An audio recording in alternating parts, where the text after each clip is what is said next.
Welcome to the Three Principles Global Community webinar.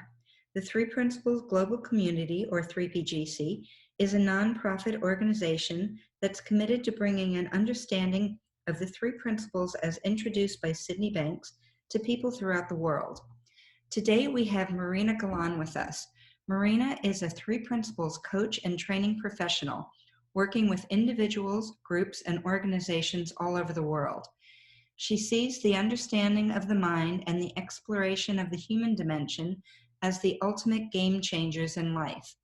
She is the founder of Tres Principos en Español, a multi-platform project that brings the three principles understanding to the Spanish-speaking community worldwide. Marina lives with her three boys in Querétaro, Mexico. Marina, thank you so much. I always look forward to you speaking on these webinars, so I'm going to go ahead and turn it over to you. Thank you, Bonnie. Hi, everybody. Thank you for being here. It's such a pleasure and such an honor to see so many beautiful faces here. Thank you, really.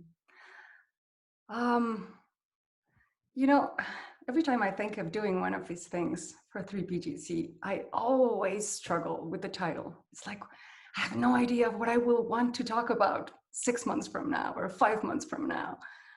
And Bonnie is incredibly graceful with that. And she lets me, wait until the last minute before I decide on what I am going to talk about. But every time, at some point, it comes to me. There is just absolute clarity about what I want to talk about. And this time, I was having a conversation with a friend, and I suddenly remembered a quote by Terence that says, "I am a human being and nothing human is alien to me." And it felt right. It felt like this was it. This was what I wanted to talk about today. So I want to start by saying that that quote has come to me in different moments of my life, but every time it has come with a sense of, oh, of course, this is what he meant. Every time. And every time it's like, okay, I got it. I can tick that box. I understand what he meant. And then every time it comes again, it's like, oh, there's a larger dimension behind what he meant. And I was reflecting earlier today, this morning, about, well, what has it meant for me? And what does it mean for me now in this time and age? And I was reflecting on everything that is happening worldwide and how we are all experiencing a similar situation, but we are all experiencing it in so many different ways. And I'm not only talking about the lockdown, I am also talking about, the racial issues in the US that are also starting to, arise in different parts of the world, and how everyone, at least pretty much everyone I know, is coming to it from a very different place now, in which they recognize that they want to listen deeper to what the other's experience has been. So it can be seen in many different ways. But I was talking to another friend a couple of days ago, and we were saying, that no matter what we go through in life, we all go through the same. We all go through love. We all go through loss. Everybody goes through frustration and joy and all sorts of things. Of course, the whole situation may be different, but there is not a single human being on planet Earth, not even little kids, that do not go through loss. They lose their lollipops and it is the end of the world for them. It's like, oh my God. And because we have had so much experience with loss, and we now have a completely different perspective than the one they have, we can look at it with, oh, poor little thing, he doesn't know that he's not losing anything. But then the next time we experience loss, man, does it feel real again?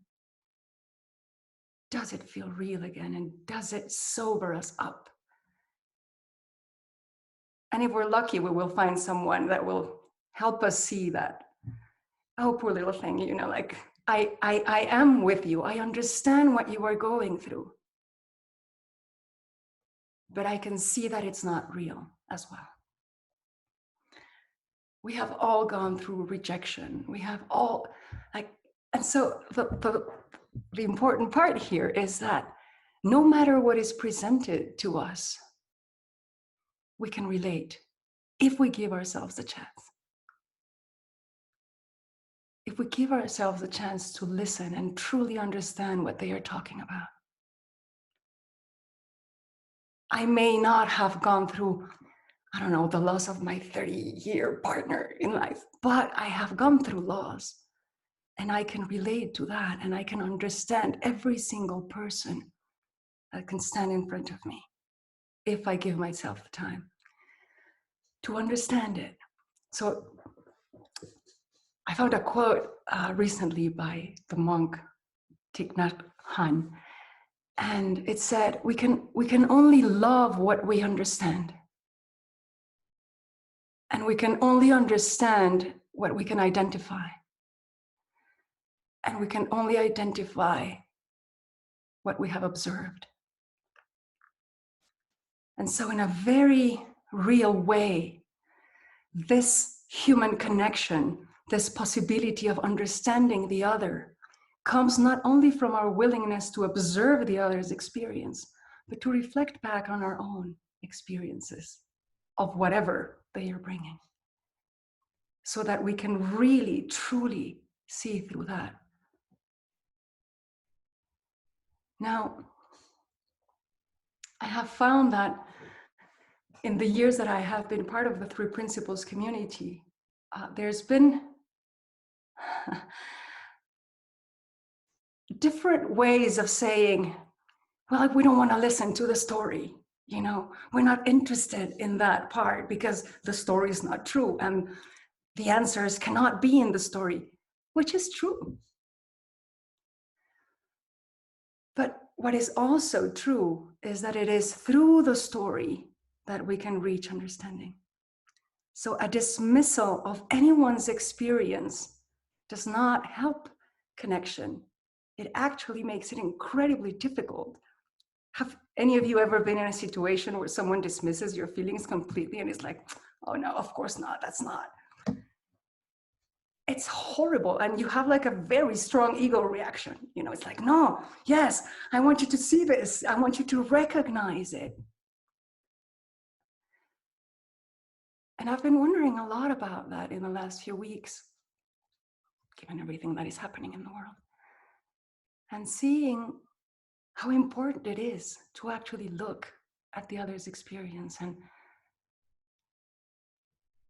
I'm not going to say validate it, because if you validate it, then you go into a whole other area of, okay, I am giving you permission to be the victim, or I am giving you permission to be the perpetrator, or I am giving you permission to whatever.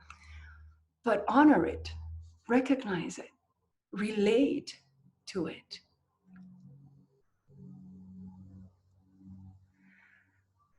Once we have honored that,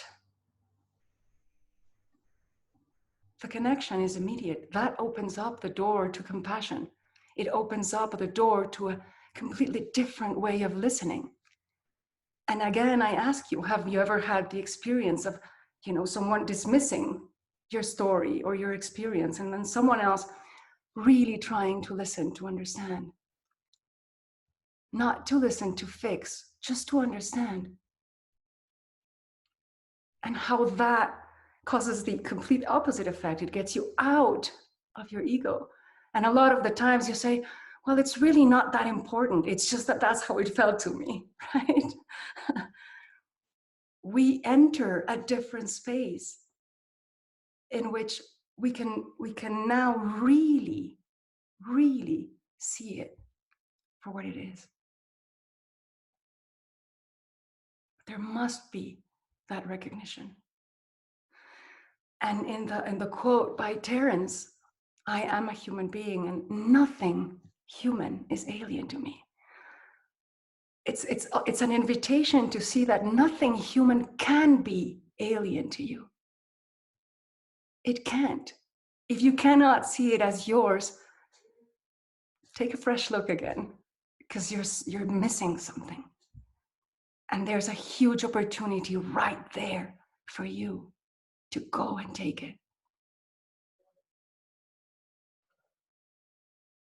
Krishnamurti used to say that as soon as I name myself anything, I am generating violence. If I name myself a Christian, or if I name myself a Mexican, I am already making a division. I am already making a difference. Not only, in terms of identity, but in terms of ideology. And then, of course, we have all the obvious ones like, race and gender and all those sorts of things that are now, showing up in the world to be seen in a new way. But understanding that it cannot be different from you. And if you are seeing it that way, that is your edge. That is the edge of your understanding. It's an invitation for you to actually breach that gap and find a way to make it yours. Find a way to really understand it so that you can touch the person and be with them in a different space where sometimes not even healing is necessary, just recognition and companionship. On another level, an author called Mark Nepo says that for as long as we keep dividing ourselves between the baddies and the goodies, whatever that means to you at any given moment, we are missing the opportunity to see that we are all capable of everything. And we are. When we find ourselves, I don't know, backstabbed, we are capable of that.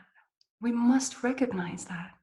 And as soon as we place ourselves outside that possibility, we are placing ourselves outside humanity and outside ourselves. We are placing ourselves in our ego, in the idea of what we are. Because someone was telling me the other day, like ego doesn't have a point of view. Ego is a point of view. So a point of view implies that you are not present, that you are not in your blank page, that you are not open to the moment.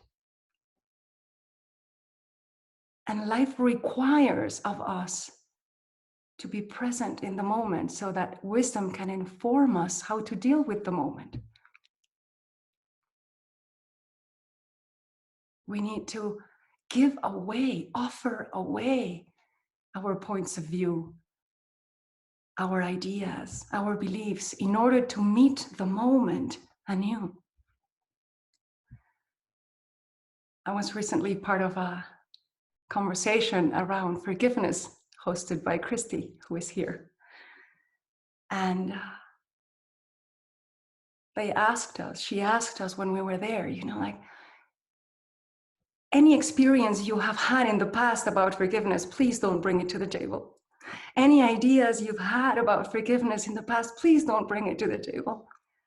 So in a way, the invitation was, well, if forgiveness isn't what you have experienced until now, what could it be? And it was such an amazingly beautiful exploration, and everybody started, pitching in and bringing ideas to the table. And we could see like live how a new concept of forgiveness was forming in front of us. And we were all revisiting our lives through this concept, having our mind blown. Yes, that's true. Oh my God, it's an interpersonal thing. And I reflected throughout that afternoon and I kept revisiting my life. But at night, when I got to bed, I realized, oh, my mind just created a whole new concept. And now I am going to bring that concept with me and I'm going to try to make every act of forgiveness fit that concept. And if it doesn't, it will be incredibly frustrating again. And I will have the experience of, oh my God, I am not forgiving. What is wrong with me? What am I missing? I should know better. And so I revisited my life again from that space. And I realized that every single experience of forgiveness I have ever had in my life was completely different to the next one.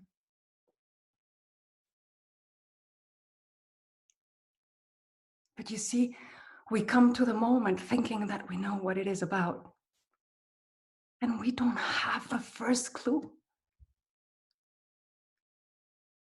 When you let everything go, when you go beyond concepts, beyond personal thinking, and you have, Bonnie and I love this word, and you have radical presence.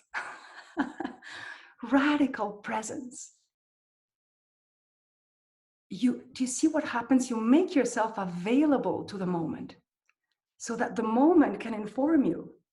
And you make yourself available to wisdom so that wisdom can then inform you how to deal with a moment. But if you're up in your head about what the moment should look like or what the moment is missing, or you miss the chance. You miss the chance to see. And here's the thing. Sid has taught us that we are designed to thrive in the now. But in the now with that kind of radical presence. Otherwise, we're not in the now. We are designed to thrive in the unknown. So every time a person is in front of us, every time we hear someone's story and we say, oh my God, that's terrible. And we feel it so far away from us, like it's not touching us. Oh my God, it is. It is. And if we are not seeing it, we are the ones missing out.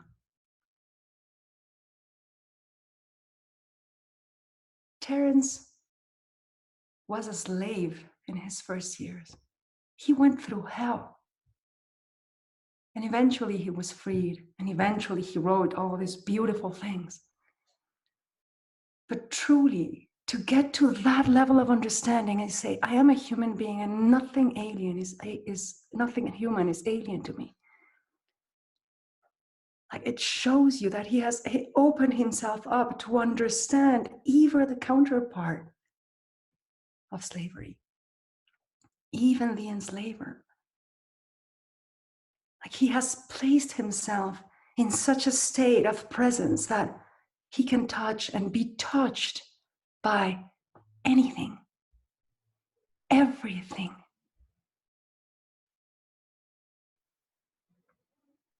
And this is also something that this understanding gives us, freedom, absolute freedom to think, feel, and experience anything.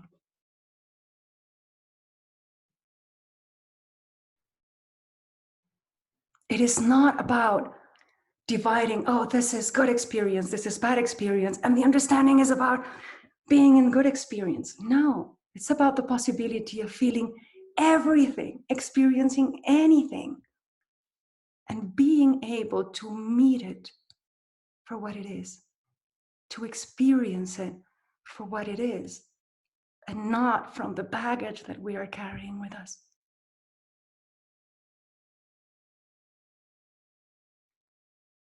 That is not being afraid of your experience.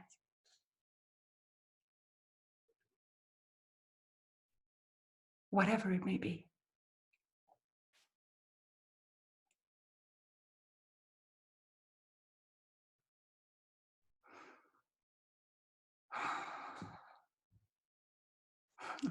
I learned recently that the word Shabbat, you know, like the Shabbat in the Jewish traditions, the day in which you rest. The origin of the word Shabbat means the one day you do not turn something into something else. How about that for the day to be with God? Right? How about that possibility of just resting in the now and recognizing that everything is ours because everything belongs to us. We are in relationship to everything. We cannot not be. Now I go out in the morning and I take a walk and I look at the trees and I am thinking about the trees and I realize that I am in relationship with trees. The trees are mine. The trees are me. So the trees are human and nothing human is alien to me because they live in me. And the people I have lost, the nature of the relationship has changed, but the relationship is still very much alive. I still have conversations with them. I can still feel them. I can hear them talking to me. I can hear their opinions, their points of view. I can feel their love. They are all mine. They are all me.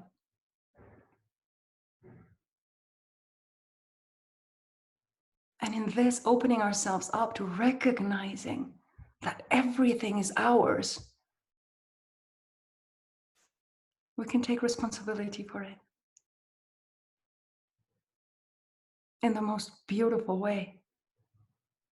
Not burdensome, not heavy, like, oh my God, now I have to fix the problems of the world. No, you go one moment at a time. You become present to this moment.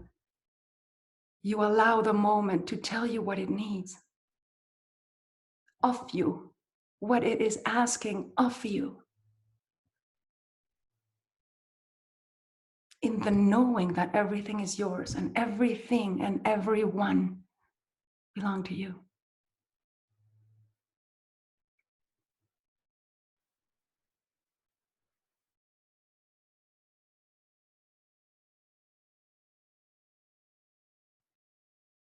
We can only fear what is alien. Do you see?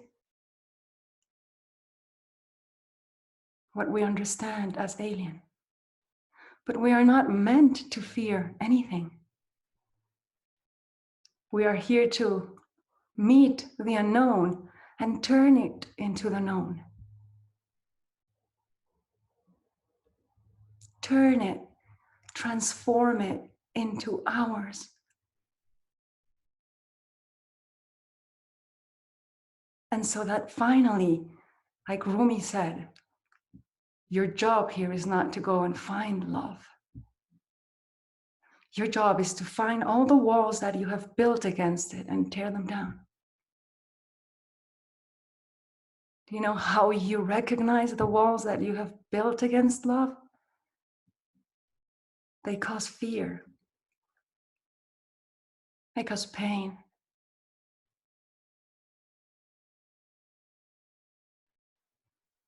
But we are only ever in love or in a call to love.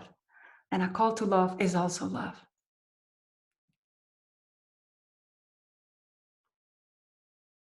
So when you are met with someone, with something that triggers fear, you are in a call to love.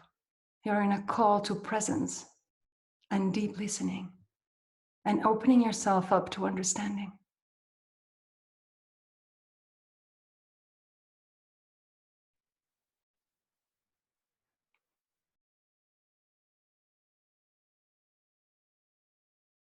Bringing down the barriers that we have built against love are the barriers that we have built against others and against ourselves.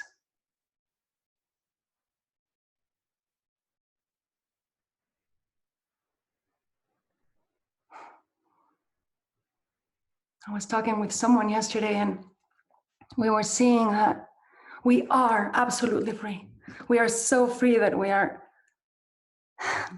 allowed to suffer in whichever way we choose, right? We are that loved, and the universe will not interfere. It will allow you to suffer the way you want.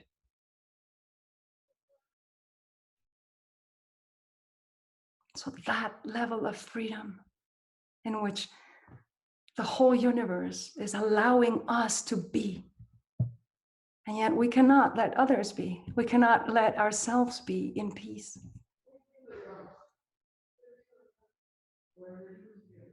We take ourselves away from ourselves, our true nature, true love, true presence, true connection. And we're free to do that. So that is love too. It's the proof that we are loved.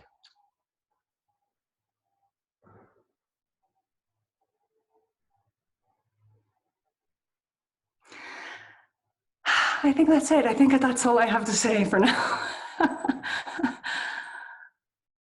I will really, really enjoy talking to anyone who wants to say something or share something. I want to make you mine. Hi, Marina. Hi, Tom. Hey, thank you so much. It's nice to meet you. Very nice to meet you too. I was really touched by what you just said about something about bringing things in from the formless and making them our own or bringing them into form. And that's almost like that's our job. And I had this memory of just a short while ago when I was in a poetry class with a friend, and our job was to write a poem every day.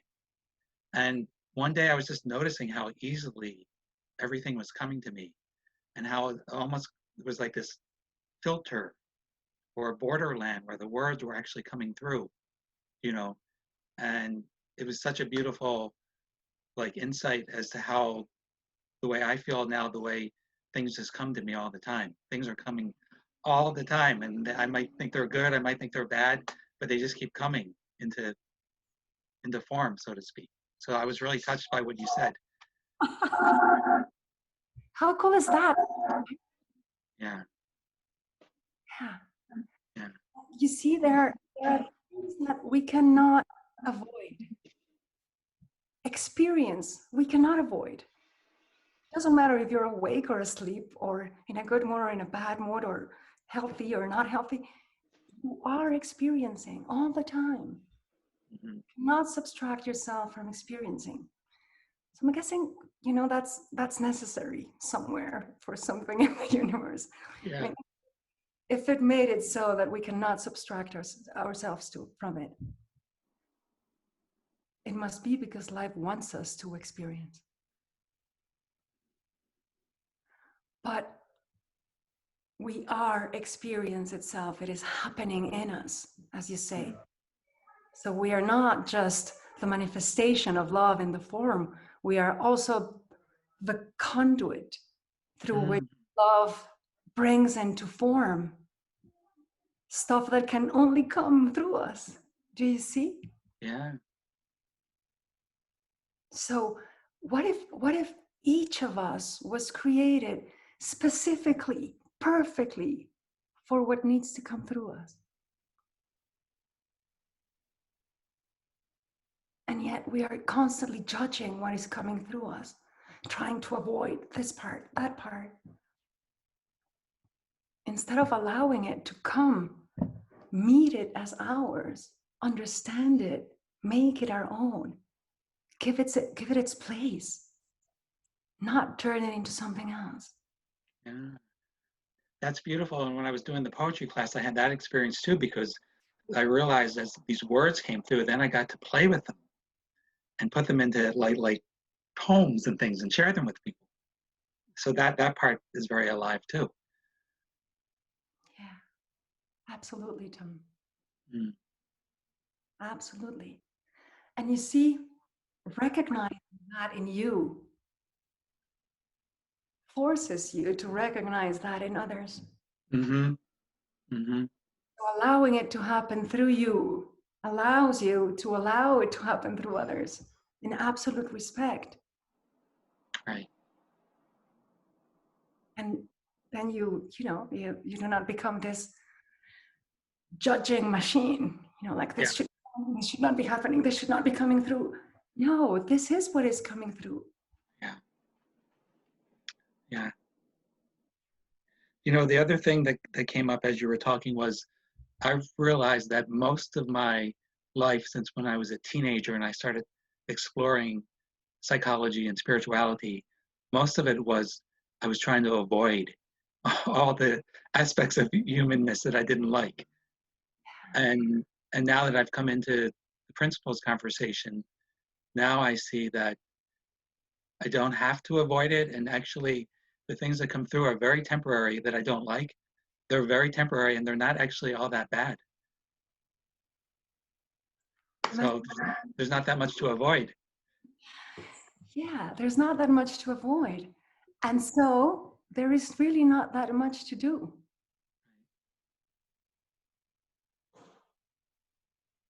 You can rest. You can rest in recognition of what things are as they are.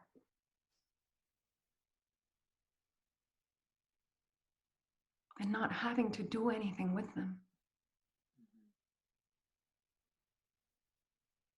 And allowing that to happen through us is what will eventually allow us to embody ourselves fully, completely.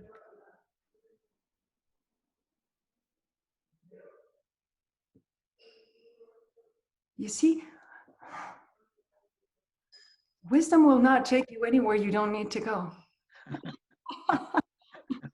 It can't. So it cannot bring anything that you don't need to experience. Right?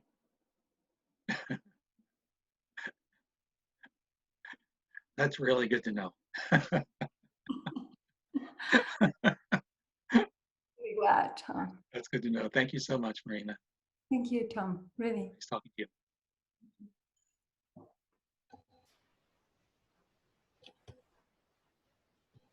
Kinneret? Hi, Kinneret. Yeah, so I have a family member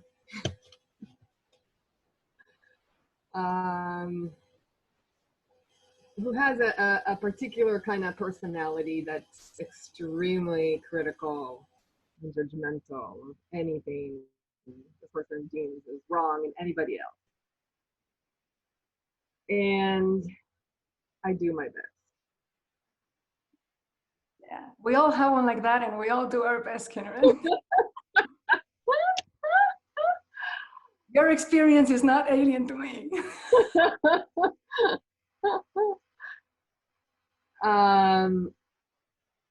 So sometimes, when we're together, I can, move past that conditioning and see the intention or see, I guess the loving intention from where that comes out of in ways that are challenging to meet with love. And yet this is challenging. I'm going to say every person in my family has been challenged by this person. Okay. Everyone does not enjoy this person being around. Everyone tries to avoid this person as much as possible. Everyone is trying to find ways of dealing and handling. The best way everyone found was to try and avoid as much as possible the connection. So I'm somewhere in there. Most of the times I can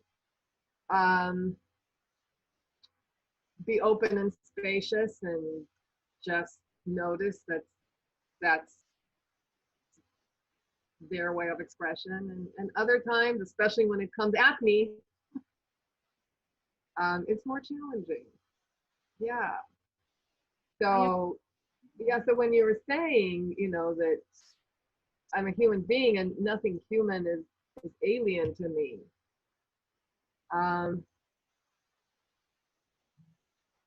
Yeah, of course, you know, I look back, you know, when am I like that? You know, when do I lash out? When do I try to put somebody down unconsciously so that I can feel better about myself? And I can see that from time to time. It does happen. It does happen.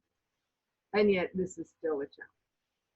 To remain open or to remain the spaciousness, allowing that to occur.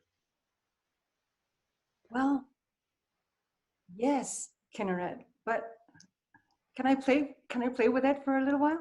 Absolutely. Cool. So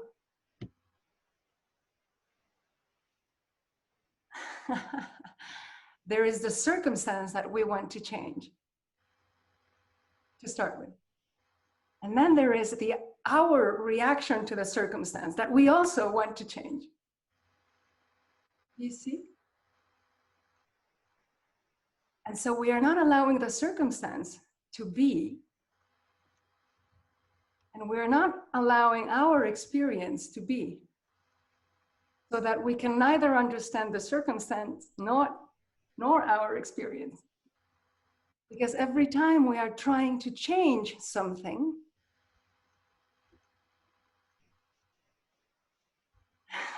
we already lost. Do you see? Yeah.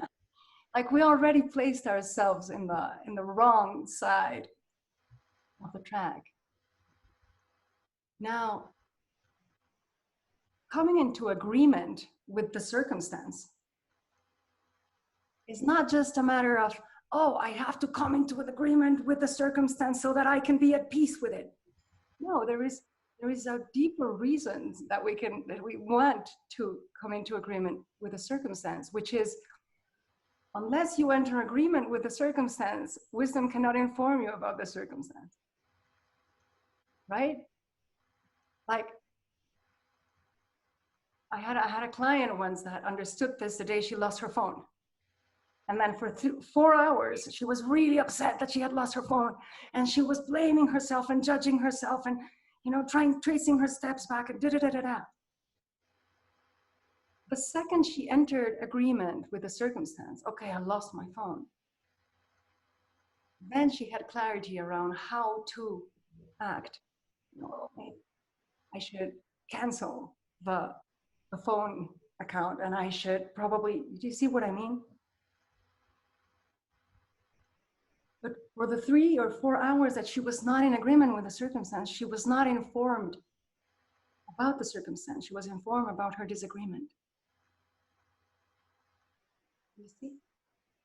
And so wisdom keeps trying to inform us about how to deal with the disagreement. But because we think it's trying to tell us about how to deal with the circumstance, we miss the whole lesson. We miss the whole guidance. Now, coming into agreement with the circumstance and coming into agreement with your experience of the circumstance opens new possibilities that may not have been seen. You see, like if you don't want to change, if you resist the temptation to want to change your family member, but you also resist the need to change your experience of them, clarity around what to do will be much easier to attain. Does this make sense, Karen? Like if my experience of the circumstance is suffering and uncomfort and da-da-da-da-da, that might be informing me that I want to place myself away from the circumstance, away from the person. I don't need to like him. You see, loving, so Mother Teresa, she used to say that when we judge people, we don't have time to love them, right? Loving someone, allowing them that absolute freedom to be the way they want to be, the way they are choosing to be, implies allowing them to live the circumstances of what they are choosing. You see? And that can bring separation sometimes. And it is a consequence. Accepting and loving does not mean, oh, you have to go through it, you know, and you have a cross to bear. No, it doesn't mean that. It means, well, what would I do if I didn't need to change him? And I didn't need to change my experience.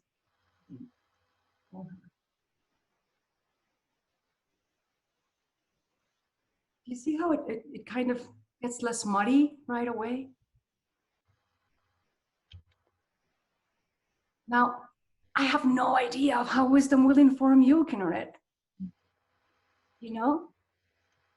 I am not in the moment, and I am not you. So that radical presence that is needed in order for wisdom to inform us, only you can have it. But having a little bit of curiosity around what's going on, around where the person is coming from, about what's behind the whole thing, can open the door to a different kind of understanding and saying, oh, that's why he does it. Oh, okay. And then whether we need to point or we need to walk away or we need to deal with, and the way we need to do it will become clearer then and there. Does this make sense? Yes? Yeah. Now, do you see how we all have the experience of having, you know, being very intense with others? We all have the experience of being rejected. We all have the experience of having rejected. We all have the experience of struggle and wanting to change ourselves. From that level of understanding, from that scope of, oh, I know what struggle is. I know what it's like to try to love someone that doesn't want to be loved. You see? And in that recognition, you open the door to compassion. You open the door to love. And then love informs you in a different way.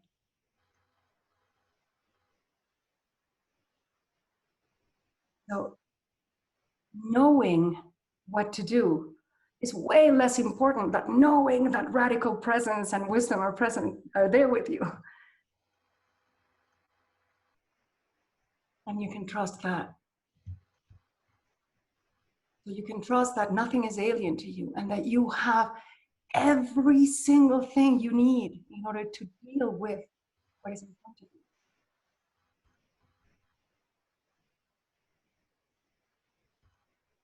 If you didn't, it wouldn't be in front of you. Yeah. I really appreciated your deconstructing of the, you know, the circumstance and the personal experience. You know, I think for a while I was trying to change the circumstance, and then I said, okay, I'm just going to accept it. It's not working what I'm doing. And now I probably am in the phase of trying to change my own experience, you know, my own reaction to what's going on. So it was, no, it was good to just, you know, pay attention to just be with and have everything that arises be okay. Yeah. Yeah. Yeah. And You let Kinneret just be with. yeah. That's all that's needed. Yeah. Yeah. And then if I can be in the openness of that and the acceptance of, well, circumstance and personal experience, then I'm sure that wisdom will kick in. Yeah. Also, Kinneret, the acceptance of what wisdom informs. Because that can be a really tough one, you know? Like wisdom can be informing us of, you need to go in this direction, but we have so much preference to go in the other direction that, you see? So there's the invitation to accept what wisdom is informing and to accept our preference. And then we'll see. The thing is that things happen so fast, right? Thought happens so fast that you are convinced that, oh, it's about that. But no, it's about that and everything that has happened between that and now. Yes. Yeah. Absolutely. Thank you, Karen. Thank you. I love your example.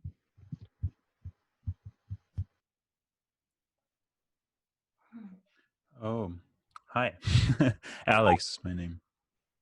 How are you? Hi, I'm good. How are you? Really well. Yeah. So much has happened since I raised my hand.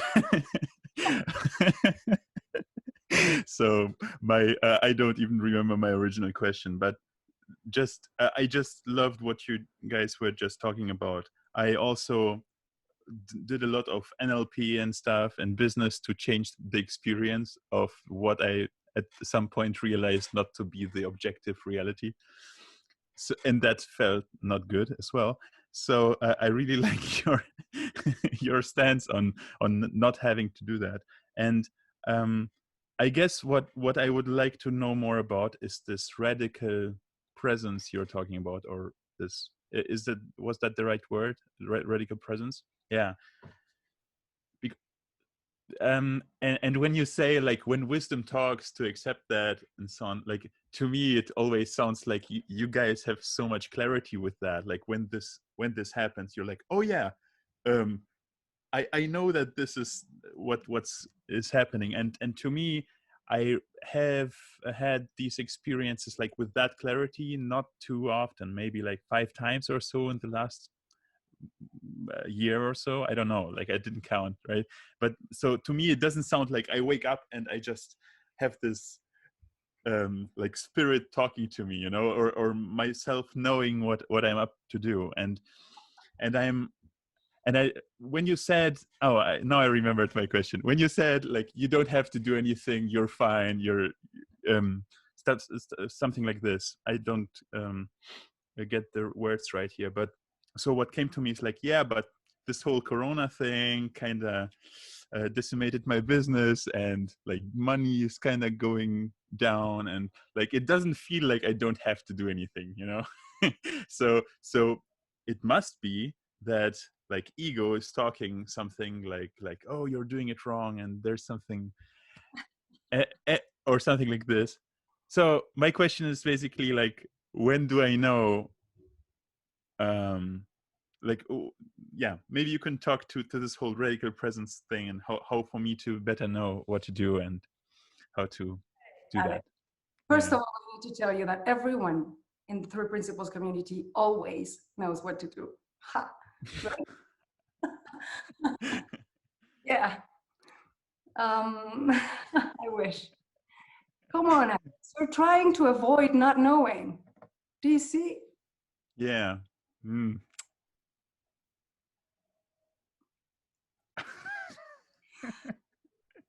You're trying to avoid confusion.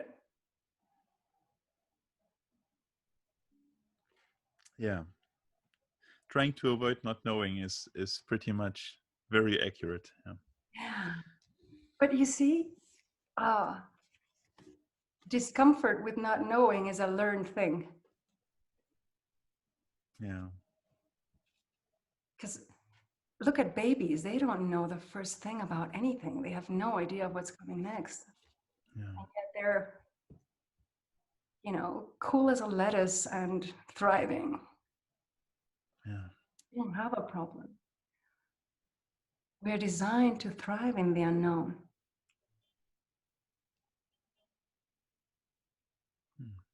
That's one way of looking at it. Another way of looking at it, Alex, would be, like George Pransky says, not knowing is as absolute as knowing. What's wrong with that? Like if you know that you don't know, you know.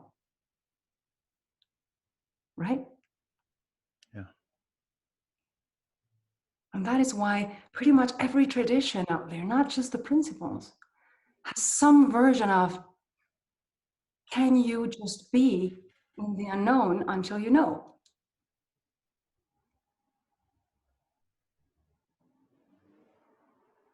So Whereas, yes, we meet life and we turn the unknown into the known. This is not something we have to do. Oh, I have found something unknown. Now I must do it. No, this whole insight thing is not up to us. This is grace. Do you see? Yeah. You cannot, Absolutely. you cannot speed up the process of seeing, of understanding. It's like a snake changing its skin, you know, it just stays very, very, very, very, very, very still. If you pull the skin, you will hurt the skin. You just have to wait until it falls away and then you move forward. Oh. So whatever you are not yet seeing, it's because you're not meant to be seeing it. You're okay. That's the first thing I want to say. But I want to say two more things, Alex. First one. Are you ready?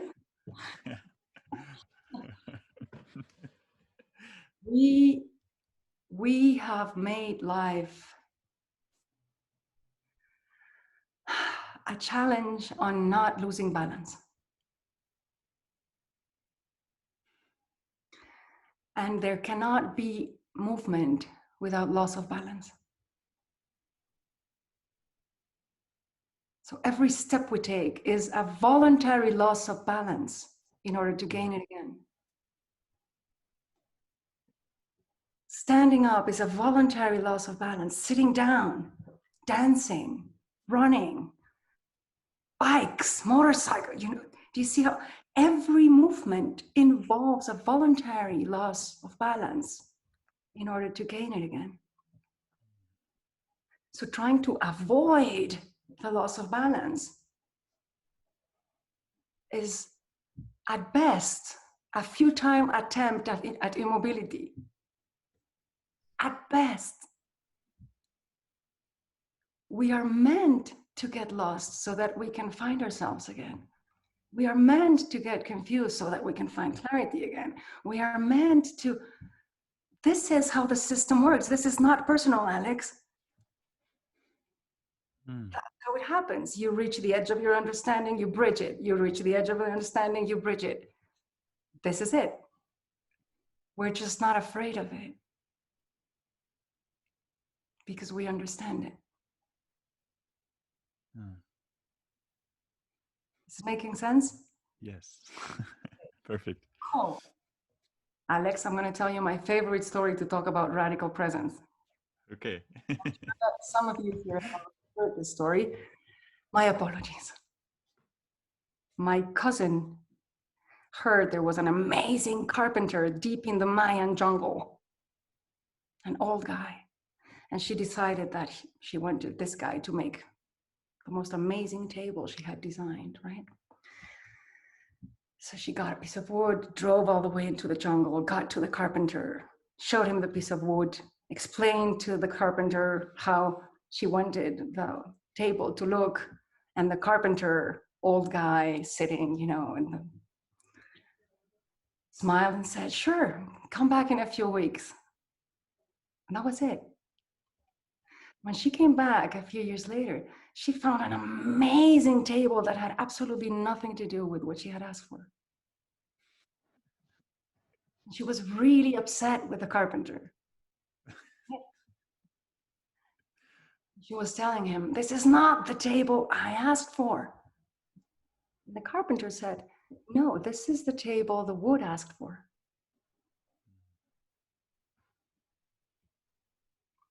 If you wanted that kind of a table, you should have brought me a piece of wood that asked for that. Oh. So do you see the level of presence that this guy had to have, the level of communication and connection with the wood in order to design the best possible table out of that piece of wood, regardless of what my cousin thought should be. Yeah. Even he thought should be. You see? I have a kid who went through a really, really horrible phase of bullying at some point. He was really, really little. He kept asking me, "What do I do? What do I do? How do human beings deal with insults?" You know? And I was like, well, you know what? There's not a recipe. It depends on who the person is in front of you, the tone of voice they're using. There are so many variables, you know, like sometimes you brush it off, sometimes you laugh, sometimes you punch them in the nose, sometimes you look for help with an adult. I don't know. I don't know. But you are the one that is there. It's what I was trying to explain to Kinneret. You are the only one who can know how to deal with that, because you're the one that is actually there experiencing it. But you have to open yourself up to the moment, read the moment, and allow that to inform wisdom so that it tells you what to do. Careful, Alex, this is not an understanding that tells you don't do anything and life will be okay. No, this is an understanding that tells you learn to listen for that natural movement when it wants to come through you. That is not coming from the personal. And trust that. So it's not don't do anything. That would be denying the desires that life is putting in you so that it can create through you. Mm.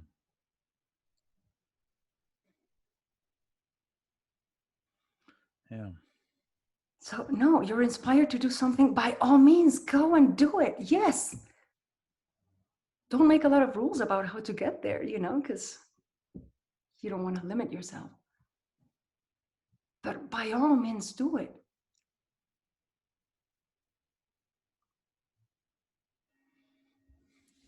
See, we are so used to separating ourselves from life and wisdom as well. Like we do with nature, you know, like we need to save nature. We need to take care of nature. No, we are made of nature. We are made of life. We are made of wisdom. We are the same thing. So I don't know if I should trust life and I don't know if I should trust wisdom. Man, you're here. What do you mean?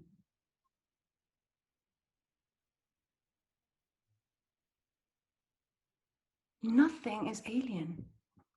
It can't be. Because oneness.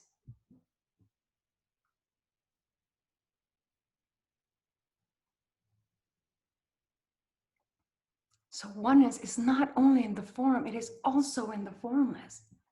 It's oneness. It's, Sid used to say, it's allness. You see? He used to say, you have nothingness, and you have isness, and you have allness. It's allness, but it's one.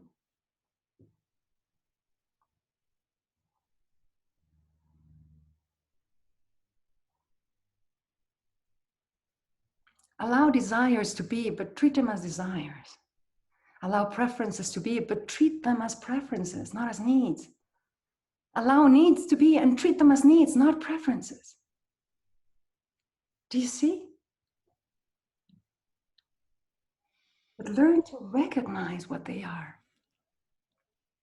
So that's a good point. Like I have a very fast brain that is hitting you with lots of thoughts throughout the day. Like some people call that ADHD, and I used to take medications for that. And like being what other people call mindful, or watching these thoughts and labeling them, maybe like didn't really work with me. Like and understanding what is a need and what is desire. Like I don't really know how I would, like, to me it, like that, only that part. Before that, everything was like, whoa, yeah, it's awesome. But that part feels a little bit alien to me. I'm like, how do you do that? Like, You're going to have to get curious and get to know them really, really intimately, Alex. Yeah, maybe. Yours. I usually look away a lot, or like use something to. I have a lot of distractions going on, but yeah, I think that's a good idea. Well, thanks a lot. Curiosity is always a good idea, Alex. Mm. Yeah. My grandmother used to say, it killed a cat, but the cat died knowing. There you go.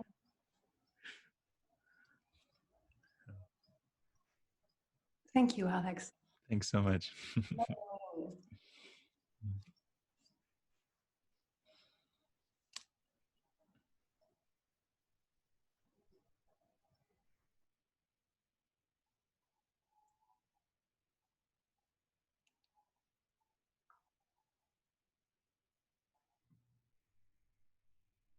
Does anyone else have a question or comment?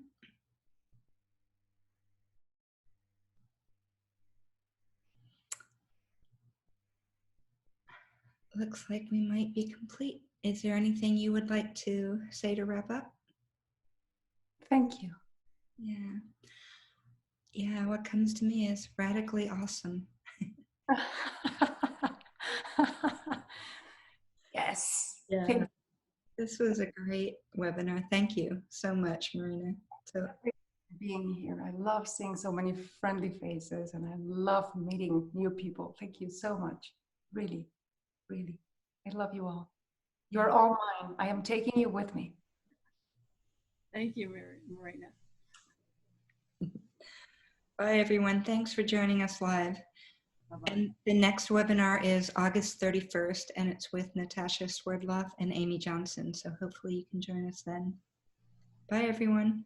Thanks. Bye-bye.